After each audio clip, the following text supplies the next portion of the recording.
Bienvenidos a Opiniones, un segmento de Esta es mi opinión, ¿cuál es la suya? Para hoy miércoles 16 de septiembre. Un programa de opiniones para que la gente opine lo que cree que está pasando en el país y lo que puede suceder en el futuro.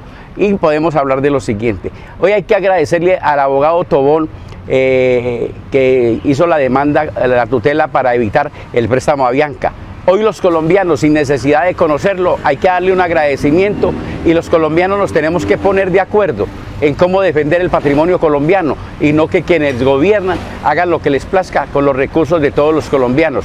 Problema de los colombianos que guardamos silencio de todo lo que está pasando. Ese es el primer ejercicio. El segundo ejercicio, esa polarización desmedida en Colombia entre el Estado colombiano y su población. O sea, somos todos contra todos en una pelea sin necesidad de hacerlo, porque hay que buscar la solución del beneficio y el bienestar de todos y cada uno de los colombianos. Y vamos con James Hernández desde Medellín, hablando de los agentes de cambio en Colombia. Hola Jorge, ¿cómo estás? Muy buen día, gracias por invitarme a Esta es mi opinión, ¿cuál es la suya? Bueno, dándole continuidad al tema de qué es lo que hoy necesitamos en nuestro país para que un pueblo comprenda y salga de esa ceguera que tiene en el campo de la visión de nación, vamos a definir un poquito lo que es un verdadero agente de cambio. Un agente de cambio son aquellos hombres transformados individualmente, son personas que encuentran una razón para vivir, personas que no viven del pasado, sino que piensan en un futuro, personas líderes con una motivación de un hacedor interno que los catapulta con una mentalidad constructiva y no destructiva.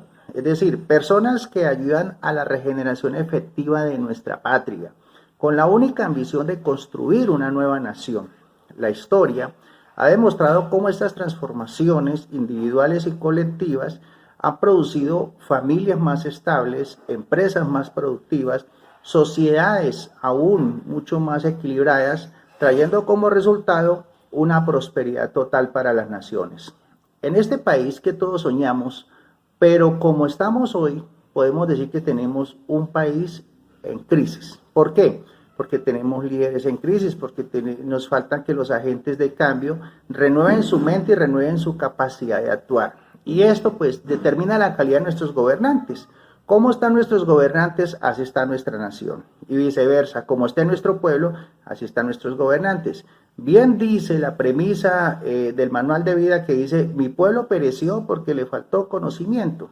Y en esto perece un país, en esto perece un Estado, en esto perece una sociedad. ¿Por qué? Por falta de conocimiento, por falta de visión, por falta de convertir y hacer realidad un sueño. Y hay una razón muy lógica para todo esto. ¿Qué tenemos hoy? Hoy tenemos un liderazgo de crisis, hoy tenemos líderes irresponsables, hoy tenemos líderes que explotan, hoy tenemos líderes que tienden a ser fascistas, dictatoriales, y tenemos un pueblo inerme en la escasez mental donde cada uno mira para su lado. Necesitamos entonces, hoy más que nunca, actuar como uno solo, no actuar en unión, actuar en unidad. En la unidad de nuestro pensamiento, en la unidad de nuestra política, en la unidad de nuestro actuar diario, en la unidad de nuestro esfuerzo, en nuestra forma de querer, de lo que soñamos en nuestro país. Y no seguirle la corriente a aquellos poquitos que llegan a gobernar con la mentalidad de que divide y reinarás. ¿Cómo han gobernado durante más de 200 años nuestro país? Dividiendo un pueblo, dividiendo una nación. Y el pueblo le lleva la corriente. Ejemplo, cuando ha existido las manifestaciones para protestar en contra de un gobernante pésimo y especialmente el nuestro, entonces la estrategia de ellos es dividir a los líderes. A unos los compran, a otros les ofrecen antes de ello. Entonces, estos líderes piensan más en sus instituciones, piensan más en sus pecunios personales, piensan más en sus intereses. Y así vive nuestra nación y así vive nuestro pueblo. Por eso el que gobierna cuando divide reina. Cuando divide sigue gobernando, sigue liderando, sigue explotando y sigue ambicionando más poder. Pero la pregunta es ¿cuál es el resultado de todo esto? ¿Cómo está nuestro pueblo? ¿Cómo está nuestra nación hoy? ¿Qué nación le vamos a entregar a nuestros hijos? Siempre me gusta preguntarme esto a mí mismo como padre de familia, como líder social. ¿Qué le voy a entregar a nuestros hijos mañana cuando ya nosotros no estemos? Entonces depende de qué. depende de nosotros como agentes de cambio. Tenemos que renovar nuestra mentalidad, tenemos que cambiar nuestra estructura interna, nuestra capacidad de pensamiento para así mismo proyectarnos a lo que queremos, a lo que soñamos. De igual manera, entonces podemos nosotros decir, vamos a construir el país que tanto soñamos los colombianos. Jorge, gracias por darnos la oportunidad de hoy. Esta es mi opinión. ¿Cuál es la suya? Era James Hernández hablando de agentes de cambio en Colombia, porque se requiere que la sociedad colombiana tenga capacidad de cambiar de actitud, no cambiar de personas, cambiar de actitud. Es necesario para poder mejorar país. Y ahora nos vamos con Hernán Porras hablando del problema de tierras y la responsabilidad del empresariado antioqueño en ese evento de las tierras en Antioquia. El empresariado antioqueño es el mayor responsable y el que más ha estado comprometido en el despojo de tierras en Colombia. En la actualidad hay 1.670 sentencias judiciales, fallos judiciales que ordenan restituir tierras en Antioquia. Y faltan 20.015 casos por resolver. Esos casos ya resueltos, 1.670, ordenan devolver 115.000 hectáreas. Entre las empresas que han estado comprometidas se encuentra Argos, que tiene 14 sentencias en contra y que los jueces le ordenan devolver tierras en Montes de María y no le reconocen la buena fe exenta de culpa. Lo mismo empresas bananeras que se asocian a través de Augura, como Univan, Banacol, Bananeras de Urabá, Salapalma, que están ubicadas también aquí en Antioquia. Inversiones S.A. Guacamayas, ganaderas, ubicadas también cerca a Medellín, en la vía Urabá, y mineras como la Continental Gold, que está radicada en la Cámara de Comercio de la ciudad de Medellín. Pero además de eso hay otro grupo de empresarios que están en proceso, no se han resuelto aún, no hay decisión judicial, pero están en los estrados judiciales con reclamaciones por muchas víctimas. Podríamos decir allí el señor Jaime Uribe Castrillón, la empresa Todo Tiempo, la familia Hernández de la Cuesta, Jorge Andrés y Juan Carlos Hernández de la Cuesta, Ricardo Hernández de la Cuesta, que eran propietarios del periódico El Colombiano hasta hace muy poco. Inmobiliaria e Inversiones ASA S.A., Gómez Estrada, José Luis Magroviejo, Ramiro Anay Murillo, que después fue extraditado a los Estados Unidos, Agropecuaria Bonga la Grande, Humberto de Jesús Mira Castro, Adriano Pino Palacios, son empresarios antioqueños que han estado comprometidos en el despojo y que tienen reclamaciones. Yo quiero decir que esta información está en una base de datos, en una plataforma digital que en el día de ayer entregamos a la Comisión de la Verdad. La Fundación Forjando Futuros entregó esa información. Esta información tiene soporte en 5.700 sentencias judiciales y en los procesos que se adelantan para la restitución de tierras. Esperamos que esta información contribuya a la verdad del país, a la verdad en Antioquia, para que estos hechos no se vuelvan a repetir, como garantía de no repetición, para que esas víctimas no vuelvan a sufrir el desplazamiento de sus tierras. Era Hernán Porras hablando de la responsabilidad del empresariado antioqueño respecto a las tierras en ese departamento. Y ahora nos vamos para Los Ángeles, California, con Marlene Higuer y su comentario sobre la responsabilidad del gobierno colombiano y su administración.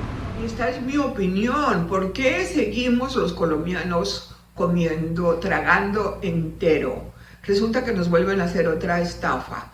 El presidente Iván Duque con su ministro de Hacienda, el señor Alberto Carrasquilla, el de los Panama Papers, el de los bonos de agua, resultó ser el ministro de Hacienda de Iván Duque, obviamente elegido por Álvaro Uribe Vélez, porque Duque no tenía ni idea a quién era que tenían que poner en su gabinete. Resulta que hasta la secretaria privada del presidente Uribe resultó ser ministra en este gabinete. ¿Qué tiene que ver la secretaria privada volviéndose ministra en la administración de Iván Duque?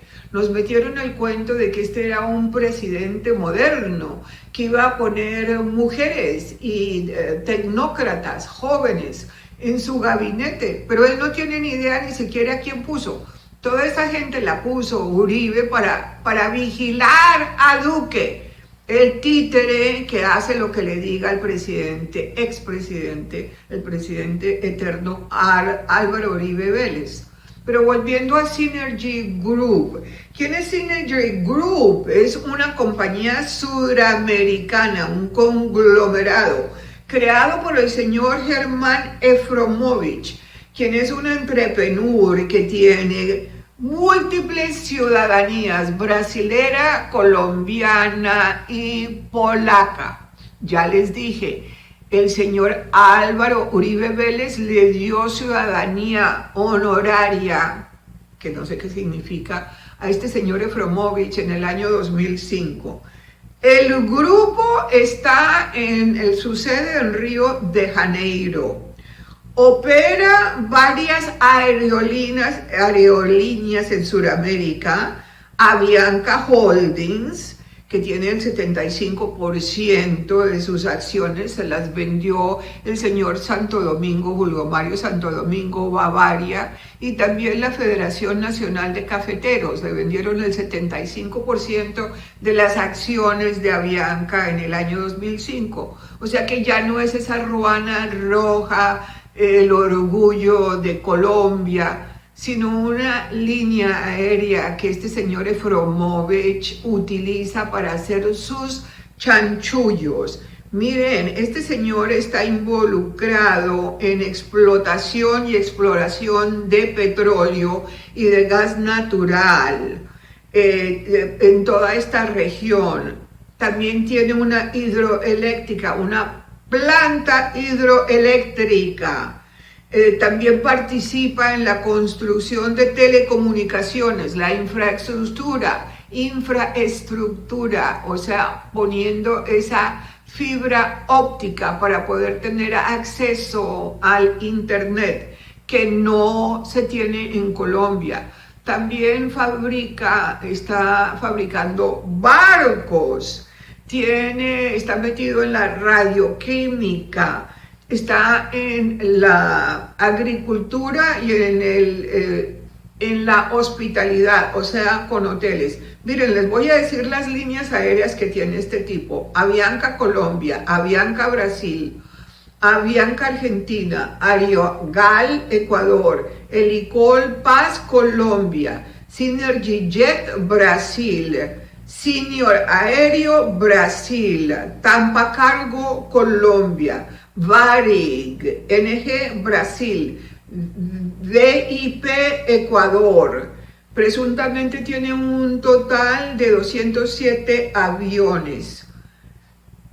Esto es un chanchullo corporativo que nadie lo entiende.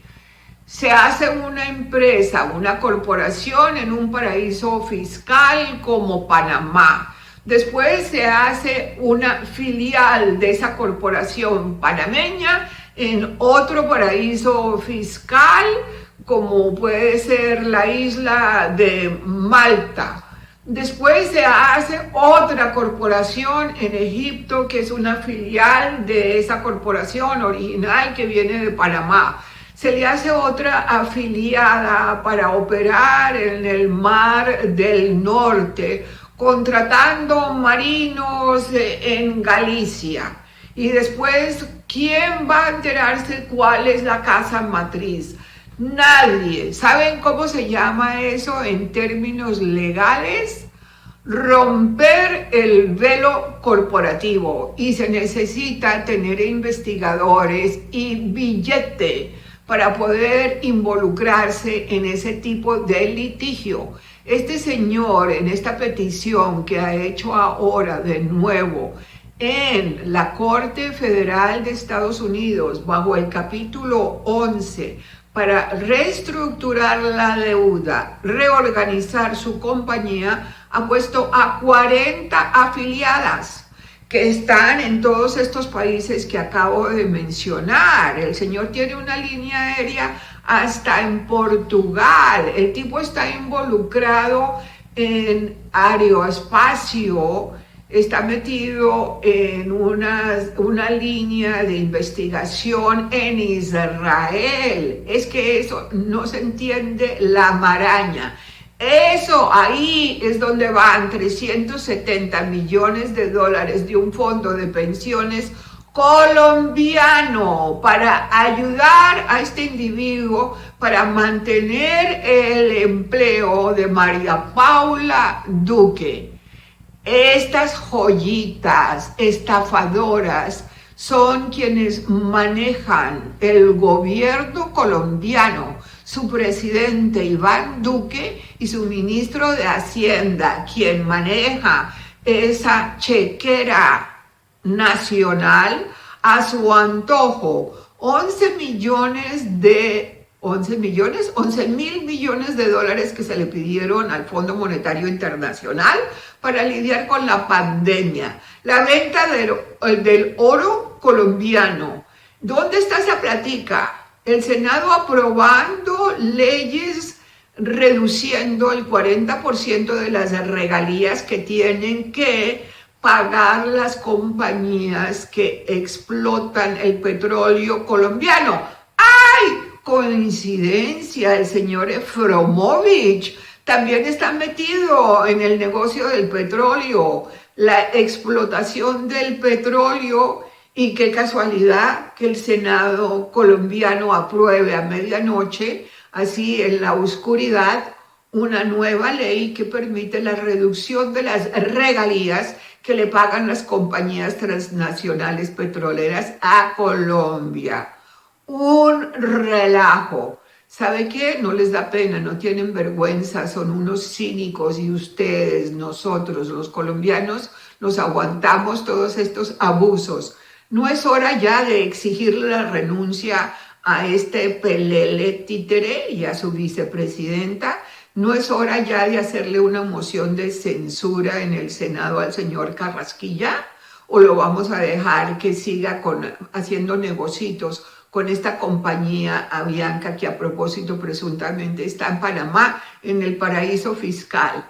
¿Quién va a desenmarañar esta porquería de olla podrida que se llama Avianca Holdings Group, cuya vicepresidenta corporativa es María Paula Duque? ¿Vamos a seguir dejándonos colombianos? Esta es mi opinión. ¿Cuál es la suya? Era Marlene Gers desde Los Ángeles hablando de la administración colombiana. Y ahora viene don Uriel Arboleda desde Nueva York y su comentario respecto a la responsabilidad del gobierno colombiano ante la situación que estamos viviendo en medio de la pandemia, con el problema con la policía y el problema económico del país. Muy buenas tardes. Para el programa esta es mi opinión. Con respecto a las cosas que están sucediendo en el país, me parece que es una negligencia total del gobierno, de los políticos, que permiten que estas cosas sucedan.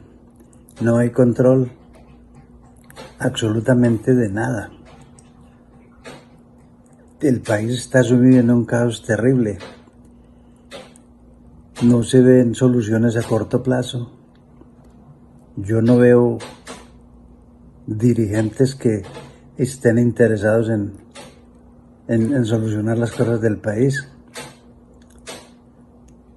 Creo que lo que está sucediendo en Colombia, pues esa es la causa de muchos males que hubieran podido ser corregidos con el tiempo, hace mucho tiempo, pero no. Esos problemas se han ido acrecentando día a día y nadie hace nada. Yo me pregunto, ¿dónde están los dirigentes políticos?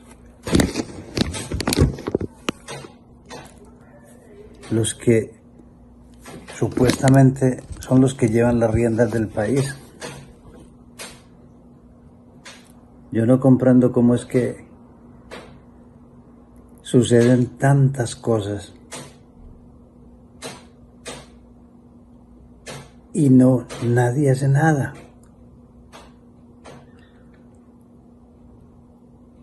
El problema que sucedió con el señor este que mató a la policía, yo creo que los ciudadanos primero tienen que aprender a respetar la ley. Cuando un policía dice, párese aquí, quédese quieto, ¿para qué necesidad tiene de agarrarse a pelear con ellos? ¿Para qué se va a poner a agarrar con ellos a pelear si no hay necesidad de eso? Sabe que vas a perder si te vas a enfrentar a la policía. Entonces hay que tener un poquito de conciencia y obedecer las leyes para que no tengan que pasar estas cosas.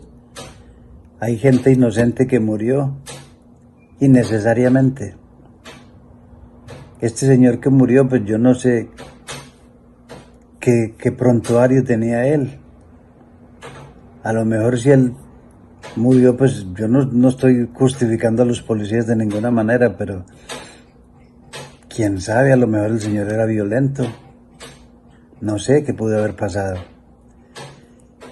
Pero estas cosas se podían evitar si hubieran dirigentes políticos capacitados para frenar este tipo de situaciones. Yo veo tantas cosas que pasan en mi país que yo no comprendo cómo es que no pueden solucionar una cosa que a veces resulta sencilla y para ellos es una cosa que no tiene salida por ningún lado. A la dirigencia política que tienen el mando, hombre, saquen leyes que castiguen a estos vándalos que dañaron el servicio público, que asaltaron los CAIs de la policía. Hombre, esto no son gente honesta, esto es gente vándalos, estos son criminales. Esta gente no tiene por qué hacer eso. Si tienen que protestar, ¿por qué no van a protestar en una forma pacífica? Si hacen un plantón al CAI de la policía, van a llamar la atención sin necesidad de estar dañando, quemando buses al servicio público, que lo único que van a hacer es perjudicar a los demás ciudadanos. Los que no tienen nada que ver. Van a perjudicar a todo mundo, sin necesidad, hombre. ¿Por qué hacen esas cosas? Creo que las personas que llegan a estas cosas, pienso yo que son unos enanos de la mente. ¿Cómo se les ocurre que vandalizar buses del servicio público van a solucionar un problema? Esa no es la forma de solucionar un problema. Hay muchas formas pacíficas y más efectivas para solucionar problemas, para llamarle la atención a los dirigentes políticos que hagan lo que tienen que hacer, sin necesidad de estar vandalizando. Yo creo que esta gente que vandalizaron esos buses y los culpables de esos muertos que hubieron deben de ser castigados con todo el rigor de la ley. Si los policías fueron culpables, que los metan a la cárcel, así de sencillo. Pero no dejen que esto pase y se agrande innecesariamente. No dejen que la gente se llene de odio sin ninguna razón. Hay muchas cosas, muchas soluciones que no necesariamente tienen que ser esas dañinas donde están destruyendo la propiedad pública. Era don Uriel Arboleda, hablando de la responsabilidad de los gobernantes colombianos ante esto que estamos viviendo. Y para terminar, vamos desde Valledupar con Eloy Gutiérrez hablando del conflicto colombiano. Nuevamente asistimos a una situación que nos tiene al borde de una explosión social. Nuevamente las torpezas del gobierno, no sabemos si de manera intencional o por su inexperiencia o por cualquiera que sean los motivos, por decisiones que no ha tomado o por decisiones que tomó y por no saber qué decisiones tomar. En este momento el país está a un paso de estallar socialmente Y no tiene nada que ver con protestas o con que la gente salga a manifestarse o lo que sucedió en Bogotá en las últimas horas. Es el resultado de un mal gobierno, el resultado de una ausencia absoluta de Estado y de un direccionamiento como el que exigen las circunstancias actuales en medio de una crisis mundial. Una vez más, y es un llamado ya de socorro, de auxilio, de misericordia, para que se construya un capital social que pueda cogobernar con esta dictadura disfrazada de democracia que nos están imponiendo. No podemos vivir a expensas de un estado policial, no podemos vivir bajo un estado de sitio, porque este es un estado soberano y democrático. Ya prácticamente todas y cada una de los pilares de esta democracia, la justicia, el legislativo y todo lo que lo sustenta como tal, está en este momento presos de una dictadura. Somos nosotros como sociedad los que debemos automáticamente tomar el control. Y es un control pacífico, social, pero efectivo, pero directo, contundente. Y es en las urnas. Llegó el momento de que empecemos a construir las bases sociales para construir un equilibrio que nos permita llegar al poder. Pero al poder, como siempre lo he reiterado y lo he dicho, el poder para poder. La invitación es entonces a, con la cabeza fría y la mente abierta, empezar a plantearnos esas cosas que nos son comunes y construyamos una causa común. ¿Es ahora o es nunca? Era Eloy Gutiérrez desde Valledupar hablando del conflicto colombiano. Y para todos decirles que en Colombia hay que pensar que es el colectivo el que debe funcionar y no una cosa individual. Por eso hay que creer en la gente, hay que creer en la gente de la Universidad Javeriana que tiene el Observatorio Fiscal y que le está exigiendo al gobierno información clara sobre la economía. No podemos creerle al ministro Carrasquilla de que hemos perdido 600 billones de pesos en Colombia, porque en Colombia no se ha perdido el dinero, ha dejado de circular, que es otra cosa. Por lo tanto, eso es una gran mentira de este gobierno y aquí hay que volver, si nos tenemos que reinventar, tenemos que volver al pasado para comenzar a hablar del deber, el debe, el haber y el saldo.